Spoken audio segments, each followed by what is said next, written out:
Hello everyone, welcome to Ektas educational world. 12th standard की exams नज़दीक आ रहे हैं, so board exams is very very important. और उसी के रिलेटेड आज हम देखेंगे एक new particular concepts related with subject SP.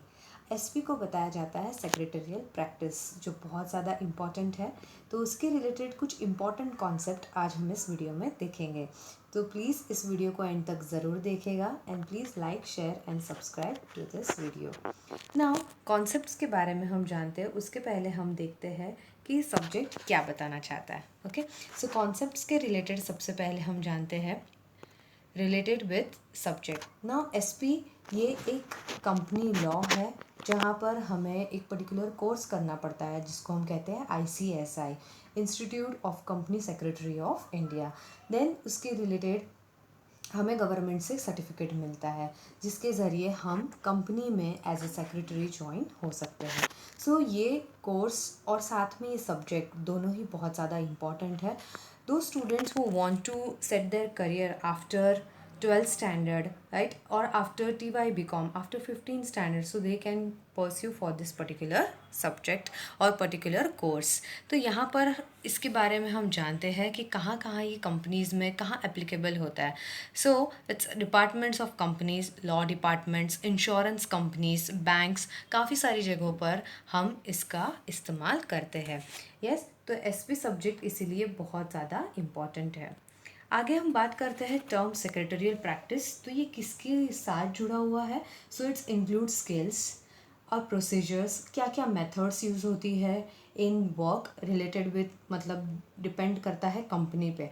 अलग अलग कंपनी के मेथड्स अलग अलग होते हैं वर्क करने के लिए। जैसे कि हम बात करते हैं प्राइवेट सेक्टर की, तो प्राइवेट सेक्टर के रिलेटेड यहाँ पर प्राइवेट सेक्रेटरी जो वर्क करेंगे उसके बारे में इंफॉर्मेशन है। जैसे कि ऑफिस असिस्टेंट पर्सन हो गए, या इस पर्टिकुलर हर एक जगह पे सेक्रेटरी का वर्क बहुत ज़्यादा इंपॉर्टेंट होता है। उसके skills, right, all employment types, which kind of office he is working, right, what is the methods etcetera. और ये जो सेक्रेटरियल प्रैक्टिस हम बात कर रहे हैं ये दोनों के लिए एप्लीकेबल है, पब्लिक के लिए भी एंड प्राइवेट कंपनी के लिए भी। Okay, so here there are different kinds of concepts related with this subject. अब यहाँ पे स्टूडेंट्स आपको ये सब्जेक्ट के साथ साथ एक चीज़ ध्यान में रखनी है कि ये थियोरेटिकल सब्जेक्ट है। तो यहाँ पर इसका जितना ज़्यादा आपको नॉलेज रहेगा, कॉन्सेप्ट्स क्लियर रहेंगे, then only you can write in exam.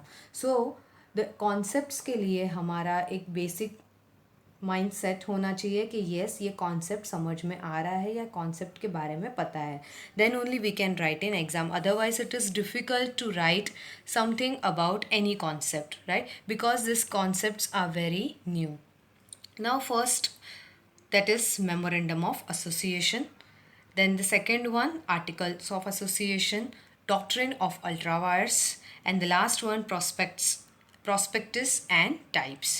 अभी चारों कॉन्सेप्ट्स बहुत ही मोस्ट इम्पॉर्टेंट है क्योंकि 12th के बाद भी आपको एक सब्जेक्ट आता है डिग्री में जिसको हम बिजनेस लॉ कहते हैं, उसमें भी ये सेम कॉन्सेप्ट्स है।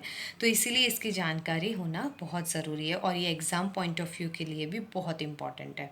So let's start with the first concept, that is memorandum of association. अभी किससे रिलेट करता है? तो ब्रैकेट में I have mention law and order. जो भी रूल्स एंड रेगुलेशंस होते हैं, राइट, जो लॉ बनते हैं, ये सारे लॉ को हम फॉलो करते हैं, ये ऑर्डर्स को हमें फॉलो करना पड़ता है। तो ये बहुत इंपॉर्टेंट डॉक्यूमेंट होता है कंपनी के लिए और यही कॉन्सेप्ट्स को हम यहाँ पर बताएंगे। It's a primary document, right. Primary document इसीलिए कहा जाता है क्योंकि ये कंपनी के लॉ एंड ऑर्डर के लिए यूज़फुल है। So memorandum, law and order, और ये क्या बताता है? तो whatever the activities we are undertaking, तो ये सारी एक्टिविटीज़ के बारे में नॉलेज देता है।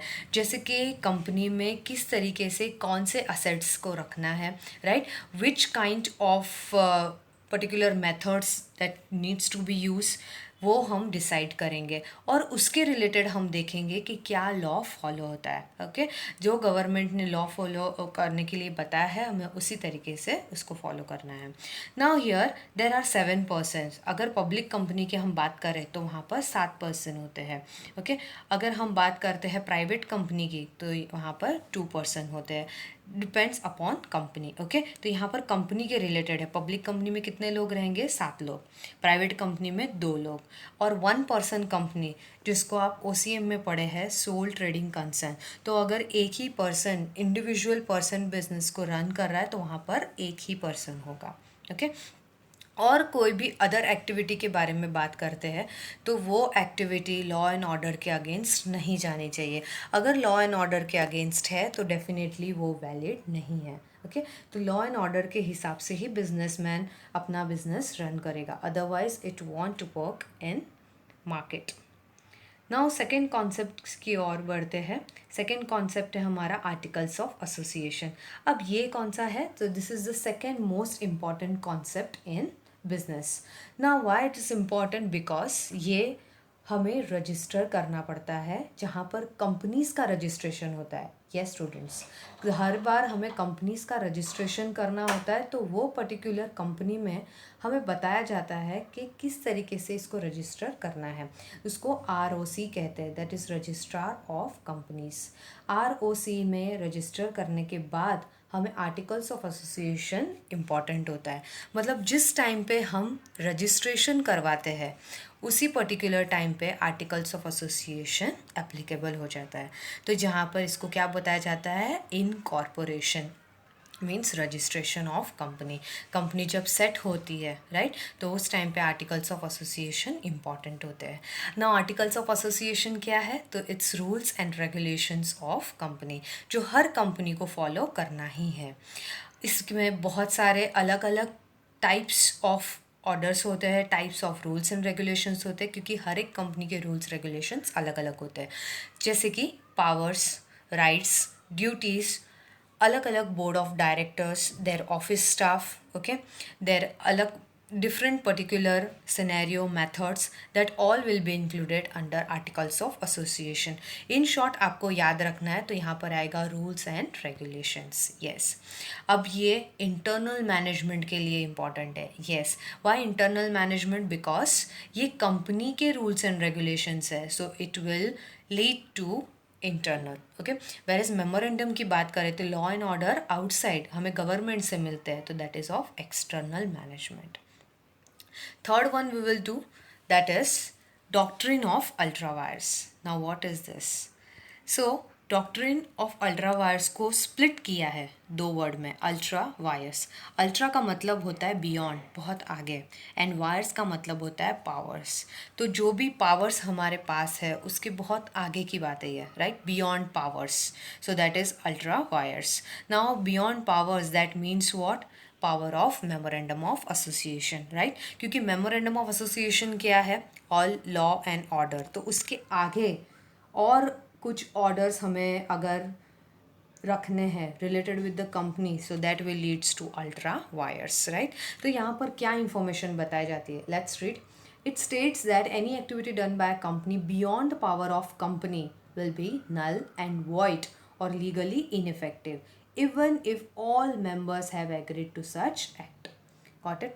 क्या बता रहे हैं कि कोई भी एक्टिविटी कंपनी के पावर्स के आगे जाती है, राइट, तो वो definitely want work, because company के जो रूल्स एंड रेगुलेशन से जो पावर्स है उसके आगे का अगर बियॉन्ड पावर्स जाता है तो वो वॉइड हो जाता है। इन शॉर्ट, पावर्स के आगे जिसको हम बोलेंगे डॉक्ट्रिन ऑफ अल्ट्रा वायर्स, अगर ये कॉन्सेप्ट आता है that means it's void. Void का मतलब होता है कैंसल। क्यों कैंसल हो जाएगा? बिकॉज पावर्स के आगे हम कोई भी रूल्स एंड रेगुलेशंस के एकदम बंधे हुए हैं, right, we are bite of all rules and regulations. अगर हम कंपनी की बात करें, घर की बात करें, राइट, और अदर कोई प्लेस की, तो there are some rules and regulations we have to follow. अगर उसके आगे जाएंगे so definitely it's not good. तो यहाँ पर भी सेम है, अगर उसके आगे जाएंगे so that is ultra vires और that will be void, right, वो इनइफेक्टिव हो जाएगा। और उसके लिए बहुत सारे मेंबर्स भी उसमें अगर इन्वॉल्व हो, एग्री करते हो, then also it will be void because it is beyond powers. So this purpose of ultra wires is to protect the interest of shareholders. किस लिए है ये पर्पस भी बताया गया है?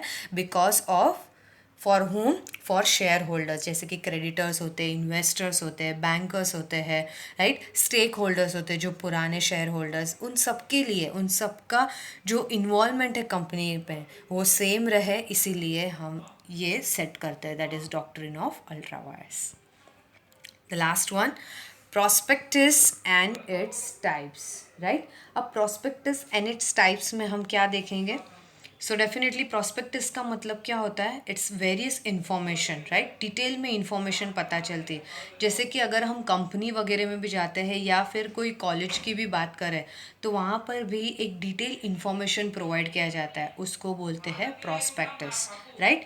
अगर पब्लिक कंपनी इशू करती है कोई भी शेयर्स या तो कैपिटल कलेक्ट करती है पब्लिक से, तो भी उन्हें प्रोस्पेक्टस इशू करना होता है. प्रोस्पेक्टस में डिटेल इन्फॉर्मेशन रहती है, जैसे कि कंपनी कब सेटअप हुई थी, लास्ट ईयर्स का क्या उनका प्रॉफिट सिनेरियो है, किस तरीके से वर्क करते हुए आ रही है, etcetera. So every information that is true and fact base. Okay, अब प्रोस्पेक्टस के रिलेटेड टाइप्स बहुत ज़्यादा इंपॉर्टेंट है. So there are 5 types. First one will be abridged prospectus. Abridged prospectus क्या होता है? मेन इन्फॉर्मेशन, क्या प्रोस्पेक्टस में मेन है, राइट, हाईलाइट कर सकते हैं कि क्या चीज़ें जो मेन है जो समझ में आ जानी चाहिए लोगों को, right. So they will invest in the company, so main information of the company बहुत डिटेल में बताया जाता है, जिसको बोलते हैं एब्रिज्ड प्रोस्पेक्टस. दूसरा बताया गया है कि जब भी हम कंपनी से एक फॉर्म लेते हैं, right, to invest in company, right, या तो कंपनी के बारे में जानने के लिए, तो उस जो फॉर्म मिलता है उसके साथ प्रोस्पेक्टस अटैच किया होता है. ओके. सेकेंड हम बात करते हैं prospectus, shelf prospectus. Now shelf हम देखते हैं हमारे घर में भी होता है शेल्फ, जहाँ पर हम डिफरेंट पार्ट्स करके चीज़ों को रख सकते हैं. तो यहाँ पर क्या है? अ पब्लिक कंपनी में raise funds from the public by issuing securities as and when its needs, right. तो जब कभी भी कंपनी को पैसे की ज़रूरत है, पब्लिक कंपनी की बात कर रहे हैं यहाँ पर, तो वो अपने सिक्योरिटीज़ को सेल करेंगे, राइट, इशू करेंगे मार्केट में, ताकि ज़्यादा से ज़्यादा फंड्स कलेक्ट कर सके, राइट. तो इसी पर्पस के लिए जो प्रोस्पेक्टस इशू किया जाता है उसको हम बोलते हैं shelf prospectus. Okay. Third one will B that is related with red herring prospectus. अब ये क्या होता है? सो ये एक पर्टिकुलर प्रोस्पेक्टस नहीं होता है क्योंकि इनकम्प्लीट होता है, right. Why it is incomplete? Because it does not include complete particulars of the quantity of securities offered. तो इसको यहाँ पर क्यों इन्वॉल्व किया गया है? बिकॉज ये हाईलाइट करने के लिए लोगों को या स्टूडेंट्स को, कि जिससे पता चले रेड हेरिंग का मतलब क्या होता है, कि ये प्रोस्पेक्टस सही नहीं है, because it is incomplete information included. Okay. Next fourth one that will be letter of offer. अब ऑफ़र लेटर के बारे में हमने सुना है, राइट. तो इसका मतलब क्या होता है? जब भी कंपनी कोई शेयर्स इशू करती है तो उस टाइम पे सबसे पहले अपने एग्जिस्टिंग शेयर होल्डर्स को प्रोवाइड करती है. ओके. सो एग्जिस्टिंग शेयर होल्डर्स को प्रोवाइड करना, इसको हम बोलेंगे राइट इशू. तो जब ये एग्जिस्टिंग शेयर होल्डर्स को कुछ प्रपोर्शन सेल किए जाते हैं तो फर्स्ट प्रायोरिटी दी जाती है एग्जिस्टिंग को, इसीलिए लेटर ऑफ ऑफर, राइट.